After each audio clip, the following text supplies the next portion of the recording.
funny, it's such kind of a hard question to answer because the best way that I could go about it was, this was a project that I worked on when I was a senior in college. I went to SUNY Oswego, and this was for my thesis project. So anytime someone's working on a project like that or their capstone, that's their ultimate statement as to who they are as a creator and storyteller. I almost gave up on this idea because I was too ambitious about it. I wanted to be a lot bigger and more elaborate, and I almost ditched that. I'm a big horror fan. I almost ditched that and did a generic slasher film, and I'm so happy I didn't do that. My professor and all my friends were like, no, like this is something that's really personal to you.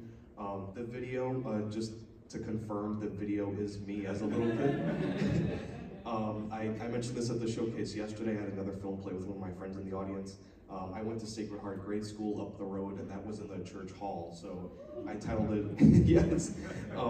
I titled it for as long as I can remember because since I've been a little kid, it's just always been a part of me. And I think there's a quote that keeps coming to mind, which is it's from Martin Scorsese, who said that the most personal is the most creative. I know, very original New York-based filmmaker, besides Martin Scorsese. But exactly.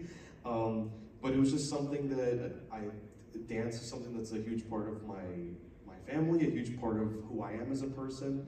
And I just figured, how do I marry that with filmmaking, this tool that I believe it was Roger Ebert who said that film is like a machine that generates empathy. People want to see groups or characters that maybe they never would have seen before. Sometimes people want to see themselves represented on the big screen.